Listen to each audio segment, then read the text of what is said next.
ceux qui sont sur le visuel, sur les réseaux sociaux. Stéphane Boutin qui se joint à nous. Bon matin, Stéphane. Bon matin, la belle gang. Avant de fraîcheur, ben c'est pas la première fois que je t'y accueille et j'en suis toujours honorée.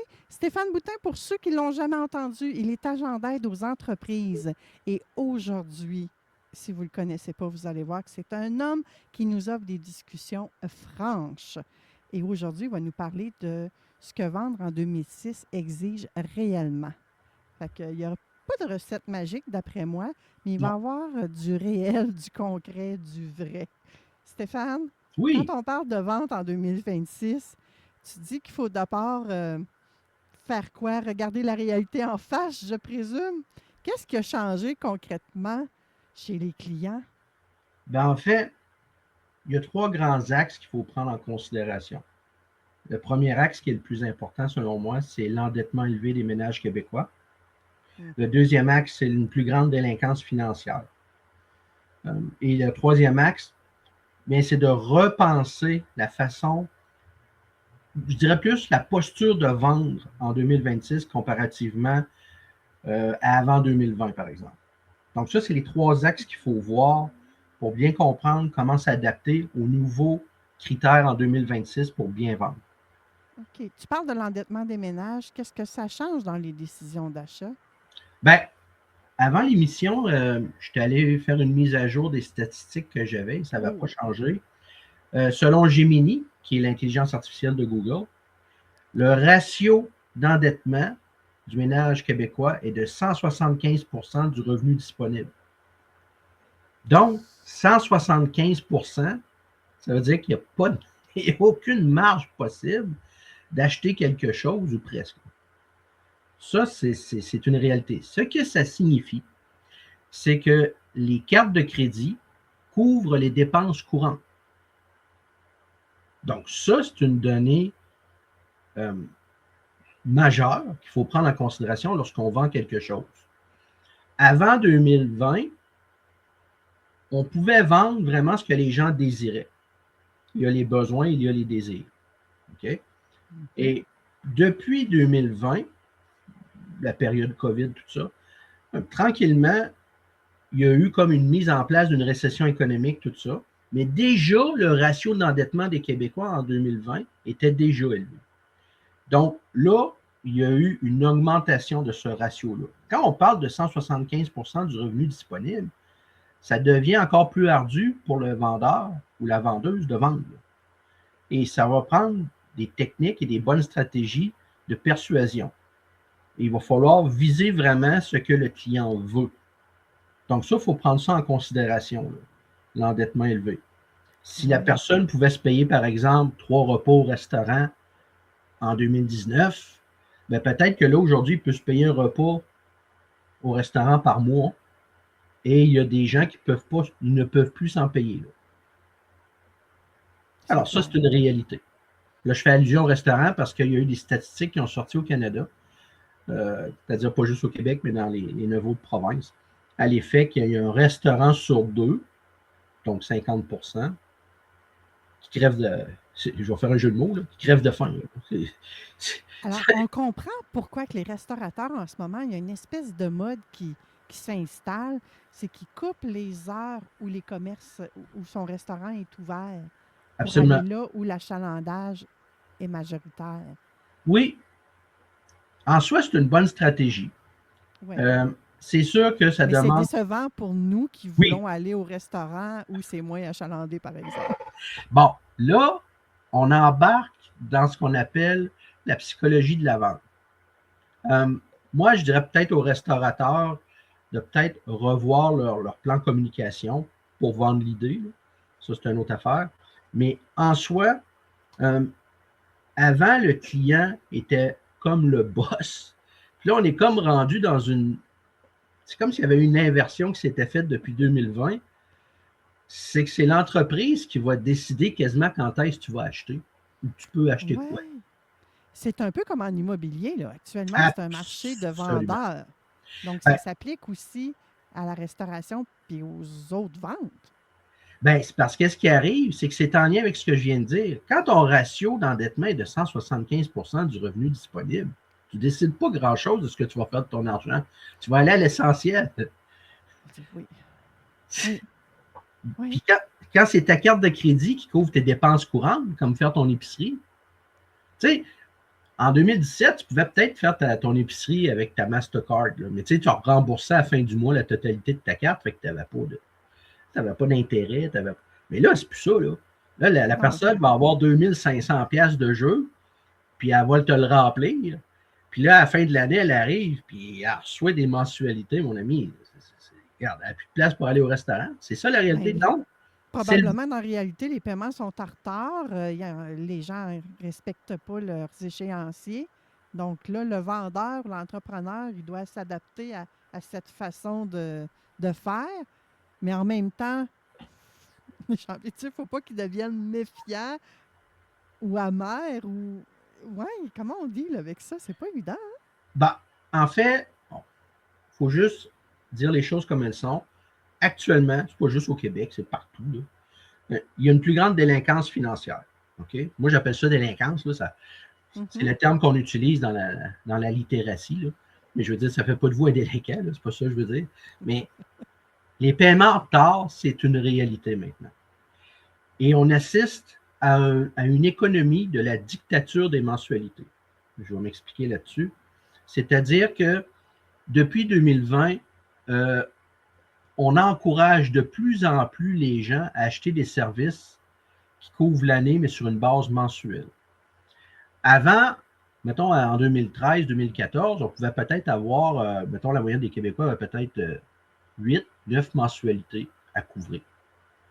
Là, aujourd'hui, avec toutes les offres de services comme Netflix ou peu importe, il y a des gens qui ont 20, 21 mensualités là, à couvrir par mois. J'exagère pas. Là. Okay?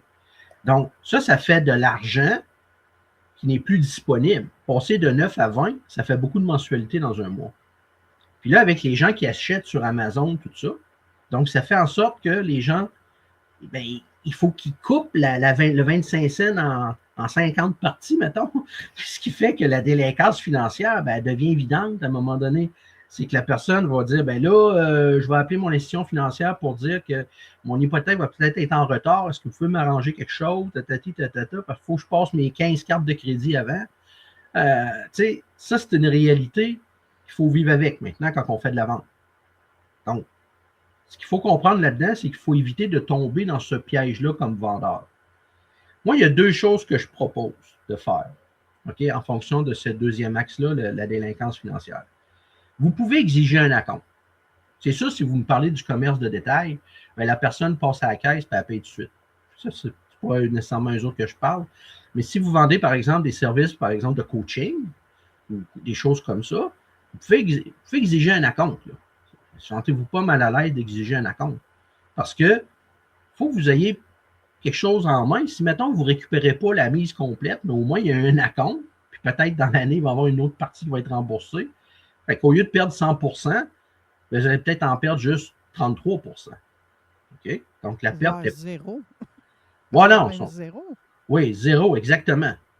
La deuxième chose aussi que j'invite les gens à faire, c'est de faire un rappel de paiement avant la date d'échéance. Tu sais, si vous avez, comme moi, j'ai des clients, c'est aux 30 jours, puis j'ai des clients qui payent, par exemple, sur réception. Bon, si c'est des gens, mettons, qui sont aux 30 jours, moi, à ce moment-là, ça se peut que je peux arriver pour certains types de clients, que j'arrive et je dis, ben, à la 20e journée du mois, je fais un petit rappel amical pour dire que la fin de mois arrive et ce serait bien de couvrir le solde, s'il vous plaît. Il y a une façon de l'écrire, tout ça, poli, sans brusquer la personne. Puis ça, c'est en train de s'installer tranquillement dans la culture d'affaires au Québec. Moi, je le fais. Il y en a d'autres qui le font. Il y a des grandes entreprises qui le font. Parce qu'il y a une réalité, c'est que les gens achètent beaucoup de choses et oublient souvent qu'il faut payer à la fin. Okay? Et comme tu disais tantôt, puis tu avais raison de le dire, c'est plus nécessairement le client qui décide maintenant. C'est vraiment presque l'entreprise ou le délivreur de service qui va décider qu'est-ce que je fais avec ce client-là ou pas, compte tenu du fait que son ratio d'endettement est élevé. Mais Stéphane, c'est inconcevable.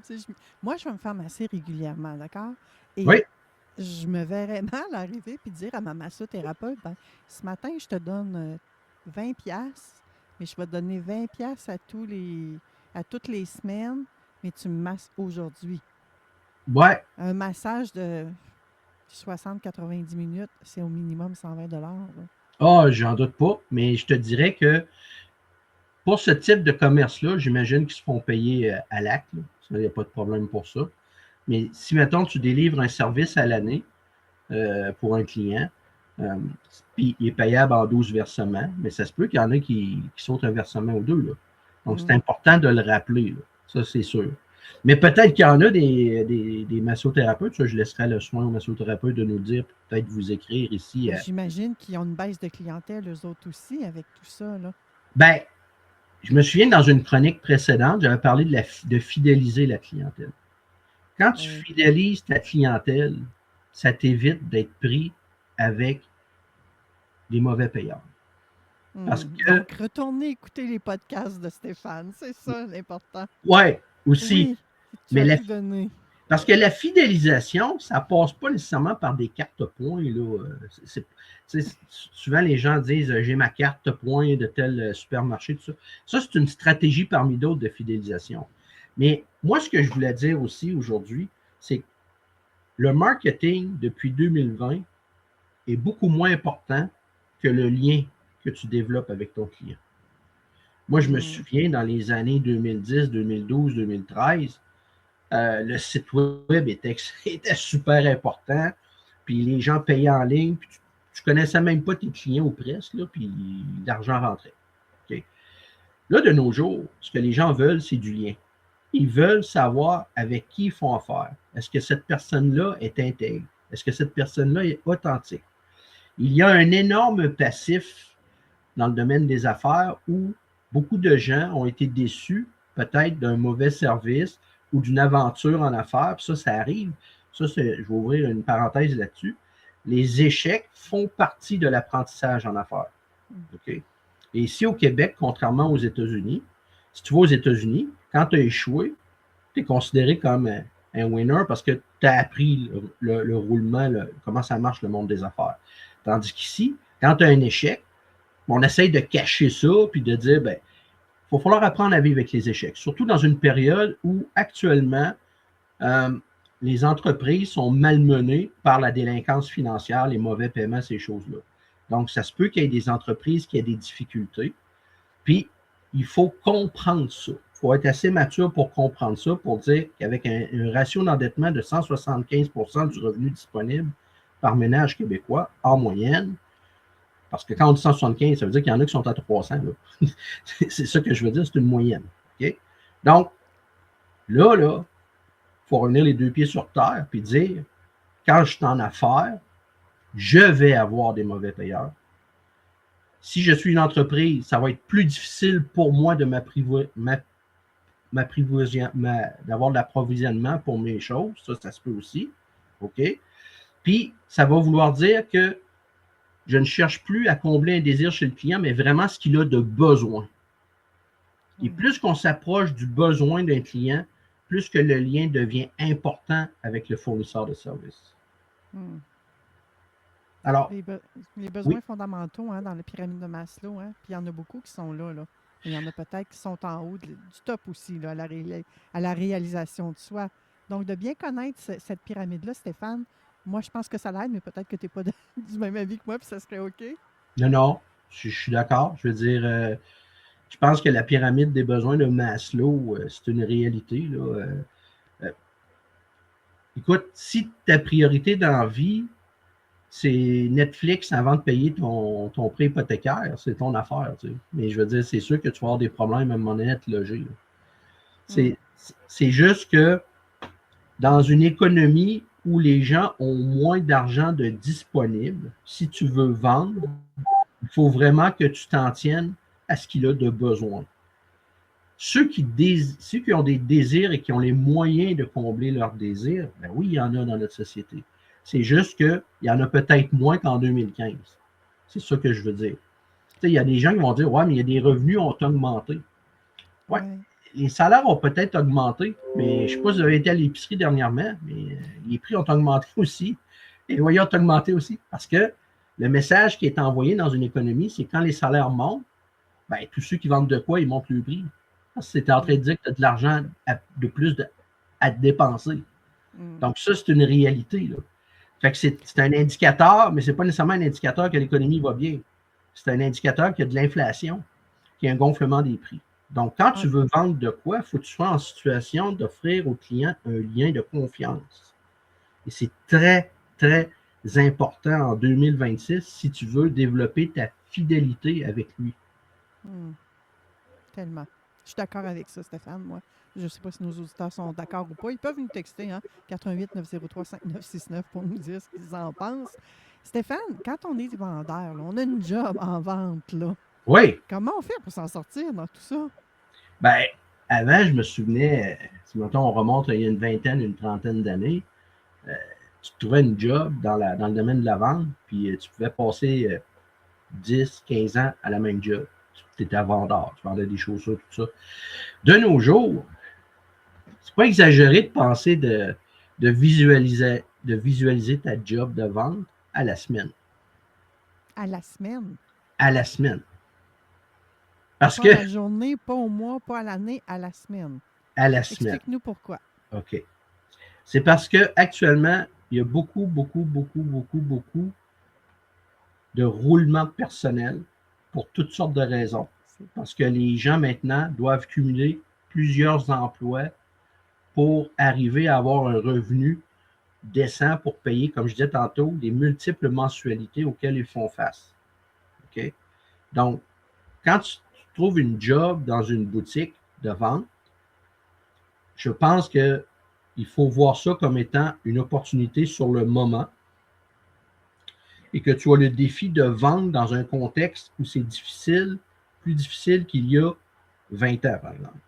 Donc, ça veut dire que tu ne seras peut-être pas là tout le temps. Si tu veux avancer dans ta carrière de vendeur, tout ça, regarde aussi vers d'autres boutiques, vers d'autres entreprises qui peuvent t'offrir mieux. Donc, vendre à la semaine, ça veut dire aussi de se voir en position éphémère, de se voir en position temporaire dans son endroit.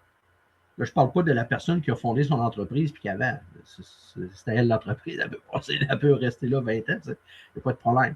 Mais comme employé, pour les entrepreneurs, avoir des bons vendeurs, c'est très difficile parce que la vente, c'est exigeant, la vente. Okay? Ça demande beaucoup que tu t'investisses dans l'autre. Ça te demande, comme là, je dis en 2026, un développement du lien beaucoup plus que du marketing. Donc, tes techniques de vente restent toujours importantes, mais c'est simplement qu'il faut que tu apprennes à connaître les gens avec qui tu vas vendre des choses. Donc, ça te demande un grand... C'est pas une mince tâche, là. C'est pas une mince tâche, là, Stéphane. Là. Je m'imagine la personne qui a une entreprise là, actuellement, là, qui t'entend et qui est probablement hyper d'accord avec tout ce que tu dis. Puis là, elle dit ouais, mais moi, justement, le roulement d'employés, là, c'est quelque chose. Puis en plus de ça, j'ai de la misère à attirer des clients. Il y a les deux problèmes en même temps, là. Ils ont besoin de toi, je pense. Ben oui. J'aurais peut-être des conseils à leur prodiguer. Mais ce qui est certain, c'est que si tu veux faire une carrière dans la vente aujourd'hui, pense pas que tu vas passer 20 ans dans la même place. C'est ça que je veux dire. Et à chaque semaine, quand tu as fait une bonne job, ben la semaine prochaine, il faut que tu fasses mieux. Donc, tu as une pression que tu dois avoir au plan professionnel parce que la vente, c'est un travail de pression. OK? Ça, je veux le dire aussi, là. Si tu fais de la vente et tu n'as pas de pression, tu n'as pas d'exigence que tu te donnes, ben, moi, je pense que tu vas devenir un mauvais vendeur. Là, parce que ça faut que tu aies des buts à atteindre, des résultats. Si ce n'est pas l'employeur qui te les donne, il faut que toi, tu te les donnes en tant que vendeur. Et ça, en 2026, sont beaucoup plus difficiles à atteindre qu'en 2015, mettons. Okay? C'est sûr que tu vas pouvoir avoir des gens qui vont dire ah, moi, j'ai pas de problème à vendre. Mais tant mieux. Je suis content pour elle ou pour lui. Là. Mais moi, quand je jase avec des gens dans le domaine, c'est beaucoup plus difficile. Okay? Donc, la vente, c'est un domaine qui te demande beaucoup. Et quand tu envisages de travailler à une place seulement que dire, ben, moi, je vais passer ma vie là ou 20 ans de ma vie là, moi, je pense qu'il te manque du réalisme dans tes perspectives d'avenir. Donc, assure-toi à chaque semaine de faire une bonne job. Ça va être beaucoup moins difficile pour ton mental à supporter le stress parce que tu vas dire, la semaine prochaine, on va voir comment ça va aller.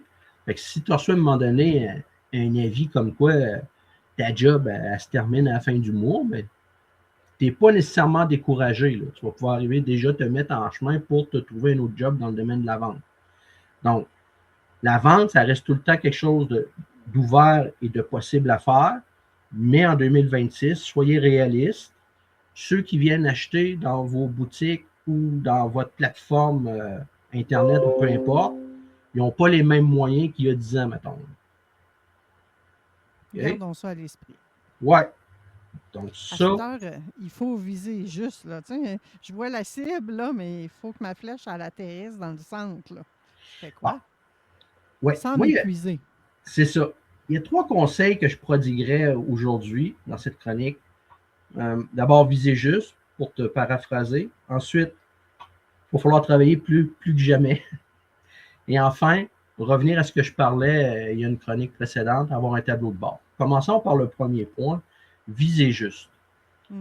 Qui, en majuscule, qui a besoin exactement de votre produit ou de votre service?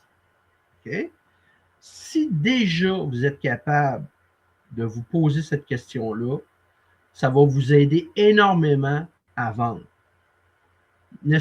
Arrêtez de vouloir vendre à tout le monde. On le dit en début de chronique, il y a comme une inversion du marché. Donc, le vendeur a un plus grand pouvoir que le client pouvait en avoir. Parce qu'il est presque en mesure de choisir ses clients parce qu'il y a moins de gens en capacité d'acheter. Donc, il faut que tu te poses la question, qui a besoin exactement de ton produit ou de ton service? Ça, il faut que tu sois capable de répondre ça. OK?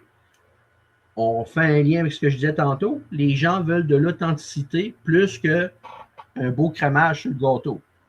Les gens veulent manger du gâteau. Un coup que le crémage, ils l'ont vu, il faut qu'ils mangent le gâteau. Là. Donc, c'est la qualité du gâteau qui va l'emporter sur le crémage. Peut-être qu'il y a 15 ans, c'était le crémage qui attirait plus l'attention, mais aujourd'hui, les gens disent « je veux du gâteau ». Donc, ton gâteau, il est-tu bon? Puis c'est qui peut se le payer, ton gâteau que tu vas vendre? Ça, c'est important aussi. Donc, qui veut exactement ton produit ou ton service? C'est ça, viser juste. Ça va t'éviter de perdre du temps avec des prospects qui, des fois, sont juste là pour jaser avec toi parce qu'ils s'ennuient, parce que leur vie est plate.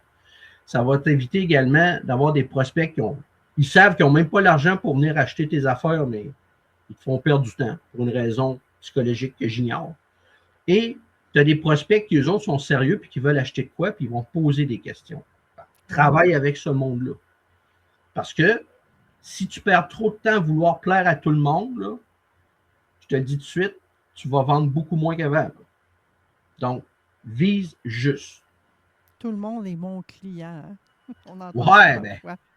Moi, tout le monde est mon client. Tout le monde peut venir manger dans mon restaurant. Tout le monde peut acheter mon coaching. Tout le monde peut acheter mon produit, mon soulier, là, tu sais, ma chaussure. Quels signaux qui montrent qu'on vend à la mauvaise personne, Stéphane? Ben, les signaux qu'on vend à la mauvaise personne, c'est lorsque les gens... Il y a des gens qui posent des questions des fois sur ton produit ou ton service parce qu'ils veulent comprendre certaines affaires. Mais il y en a des fois qui vont vouloir te poser des questions ou dire des choses sur ton produit ou ton service dans l'espoir que tu fasses baisser le prix parce qu'ils n'ont juste pas les moyens de se le payer. Ça, habituellement, ce type de client-là, évite-le en 2026. OK? Concentre-toi sur les clients qui apprécient ce que tu fais, qui voient la valeur du produit et son vrai prix. Effectivement, ça coûte plus cher en 2026 qu'en 2021, mais ça, c'est une réalité économique que j'expliquais tantôt. Puis, troisièmement, une personne dont son ratio est de 175% de son revenu disponible d'endettement, bien, habituellement, ces personnes-là ne poseront pas tant de questions que ça parce qu'ils vont en avoir de besoin de ton produit ou de ton service. Ils vont déjà s'informer avant d'acheter. Donc, les gens qui posent des questions après qu'ils aient acheté, qui en reposent, puis qui en reposent, puis qui en reposent, ça, habituellement, c'est des gens qui ne feront pas bien de millage avec eux autres. OK? Puis, ils vont toujours te passer des commentaires désobligeants, même si tu as fait un service impeccable. Donc, ça existe. C'est une cohorte qui existe au Québec, ailleurs aussi. C'est une cohorte de clients qui ne sont pas très bons.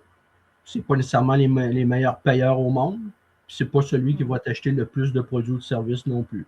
OK?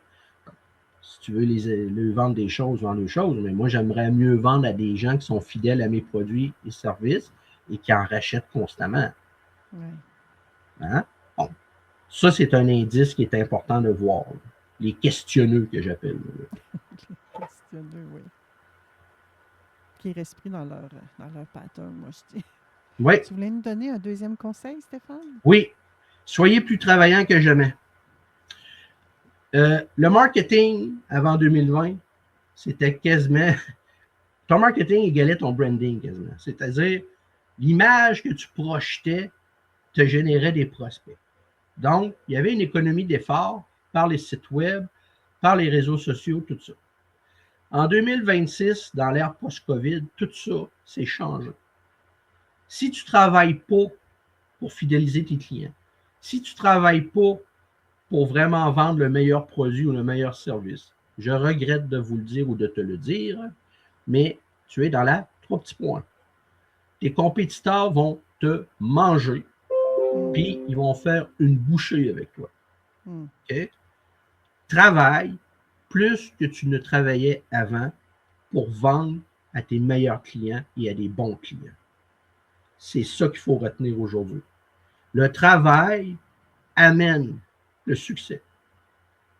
Et quand tu es sur une voie de facilité, parce qu'il y a beaucoup de commodités technologiques, ça peut faire un temps, mais comme on est dans une période plus difficile maintenant que, mettons, il y a 10 ans, tu vas voir que les commodités technologiques ne t'aideront pas à vendre. Les gens veulent du lien. Je le rappelle pour une 3e fois, les gens veulent du lien. Donc, ton site web, c'est une carte de visite, c'est une carte qui te permet d'avoir des annonces à faire, des choses de même, de publiciser. Ça, c'est parfait, on n'enlève pas ça. Mais maintenant, il va falloir que tu t'investisses en tant qu'être humain dans tes ventes. Donc, ça n'apparaît pas nécessairement dans un site web. Ça apparaît dans ta relation que tu as avec l'autre, face à face. Il faut que tu lui parles à un moment donné. C'est ça que je veux dire. Tout à fait. Et ton 3e conseil? Ben, le 3e conseil, c'est un rappel. Le fameux tableau de bord, puis tes KPI, là, les indicateurs de performance, faire le suivi au quotidien, puis d'apprendre de ses contacts constamment. Puis moi, ben, je suis de l'école du Cahier Canada, crayon de plomb et gomme effacée. Donc, moi, j'ai toujours ça à côté de moi. Quand j'ai fini un entretien avec un prospect ou un client, j'ai vendu quelque chose, je prends tout le temps des notes. Je prends tout le temps des notes de comment s'est passée la conversation, les points de litige, les points d'accord, les choses à améliorer. Qu'est-ce qu'il attendait de la conversation? Est-ce qu'il a été satisfait, oui ou non? Tu sais, tu n'as pas besoin de faire un avis public sur le site web pour ça. Là. Tu peux juste lui poser la question, des choses de même si tu en sens le besoin. Puis, mais même toi-même, si tu es honnête intellectuellement, ben, tu peux arriver et dire, ben, regarde, aujourd'hui, ça n'a pas très bien été dans mon entrevue avec lui. Je n'ai pas mis en avant suffisamment le meilleur de mes produits. J'ai voulu trop vendre et pas assez expliquer ce qu'il attendait, etc. Donc, ça, il faut que tu sois capable de t'ajuster. Donc, toujours avoir son tableau de bord, comme je disais, à tous les jours, incluant aujourd'hui, même si on est dimanche, j'ai regardé mon tableau de bord. J'ai regardé ce qui m'attendait demain, qu'est-ce que je devais faire avec tel client, etc. Incluant les mauvais payeurs. Donc, faut toujours garder à l'esprit que ton tableau de bord, c'est ta boussole pour pouvoir te déplacer sur la mer des compétiteurs. Okay? Donc, si tu t'en vas avec ton navire, il faut que tu saches toujours où tu t'en vas. Donc, ton tableau de bord, c'est ta boussole. Ça te permet de savoir où tu vas, vers quelle destination tu dois aller, mais surtout, comment t'y prendre pour améliorer tes résultats dans la vente. Et les regarder, les notes que tu prends dans ton tableau de bord. Oh Pas ben juste oui, faire ton tableau de bord puis le mettre de mais côté. non, ben, je veux dire, Oui, ça te faut donne rien de. l'analyser, comme tu dis, là, oui. C'est ça, tu peux avoir un tableau de bord, mais si la feuille est blanche, ça te donne pas grand-chose. Je veux dire, Ah, puis même si tu écrivais quelque chose dessus, si tu le regardes pas, ça donne rien, là. c'est la même affaire. Mais, ouais. Faut que Ce tu la que je regardes. retiens de notre échange aujourd'hui, Stéphane, c'est que Oui. vendre en 2026, ça demande moins de poudre aux yeux, puis Ah, beaucoup plus de lucidité, de discipline, de présence, de connexion humaine. oui. C'est 2026, là, c'est un peu l'année des révélations. On va dire ça de même. Il y a des choses qu'on se disait peut-être pas en 2014-2015. Maintenant, des choses qu'on va se dire honnêtement. Vendre, si tu mets trop de poudre aux yeux, à un moment donné, les gens ne feront plus confiance puis ils vont t'abandonner parce Ouais, qu'il y a un manque d'intégrité. Les gens peuvent te pardonner des fautes, mais les gens ne te pardonneront pas que tu as voulu les tromper constamment, par exemple. effectivement. Je suis tout à fait d'accord avec toi. Merci pour cette conversation, encore une fois, franche, ancrée sur le terrain. Vraiment, on est capable de se faire des images. En tout cas, moi, j'ai peut-être cette facilité-là, mais on est capable de se faire des images. Et je me fie à. Je voyais Caroline qui est devant moi aussi en studio, puis qu'elle réagissait. Je voyais qu'elle aussi, elle s'en faisait des images. C'était concret, c'était parlant. Donc, je pense que cette chronique-ci va avoir aidé plusieurs auditeurs à ajuster leur posture de vendeur. Je vais dire ça comme ça. Merci, Stéphane. C'est moi qui vous remercie.